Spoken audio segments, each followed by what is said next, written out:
A plague against livestock. Go back to Pharaoh, the Lord commanded Moses. Tell him, this is what the Lord, the God of the Hebrews, says. Let my people go so they can worship me. If you continue to hold them and refuse to let them go, the hand of the Lord will strike all your livestock, your horses, donkeys, camels, cattle, sheep, and goats, with a deadly plague. But the Lord will again make a distinction between the livestock of the Israelites and that of the Egyptians. Not a single one of Israel's animals will die. The Lord has already set the time for the plague to begin. He has declared that he will strike the land tomorrow. And the Lord did just as he had said. The next morning all the livestock of the Egyptians died, but the Israelites didn't lose a single animal. Pharaoh sent his officials to investigate, and they discovered that the Israelites had not lost a single animal. But even so, Pharaoh's heart remained stubborn, and he still refused to let the people go. A plague of festering boils. Then the Lord said to Moses and Aaron, Take handfuls of soot from a brick kiln, and have Moses toss it into the air while Pharaoh watches. The ashes will spread like fine dust over the whole land of Egypt, causing festering boils to break out on people and animals throughout the land. So they took soot from a brick kiln and went and stood before Pharaoh. As Pharaoh watched, Moses threw the soot into the air, and boils broke out on people and animals alike. Even the magicians were unable to stand before Moses, because the boils had broken out on them and all the Egyptians. But the Lord hardened Pharaoh's heart, and just as the Lord had predicted to Moses, Pharaoh refused to listen. A plague of hail. Then the Lord said to Moses, Get up early in the morning and stand before Pharaoh.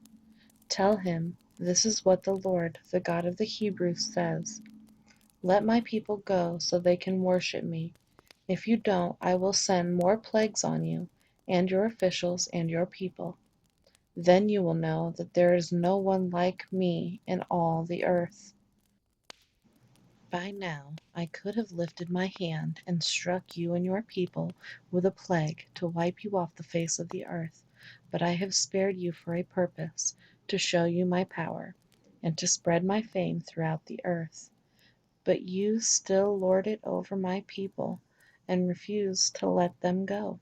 So tomorrow at this time I will send a hailstorm more devastating than any in all the history of Egypt. Quick, order your livestock and servants to come in from the fields to find shelter. Any person or animal left outside will die when the hail falls. Some of Pharaoh's officials were afraid because of what the Lord had said. They quickly brought their servants and livestock in from the fields. But those who paid no attention to the word of the Lord left theirs out in the open. Then the Lord said to Moses, Lift your hand toward the sky so hail may fall on the people, the livestock, and all the plants throughout the land of Egypt. So Moses lifted his staff toward the sky, and the Lord sent thunder and hail, and lightning flashed toward the earth.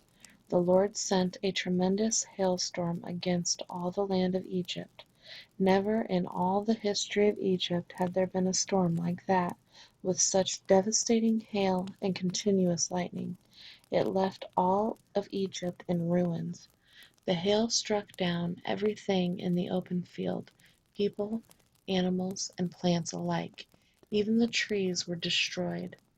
The only place without hail was the region of Goshen, where the people of Israel lived.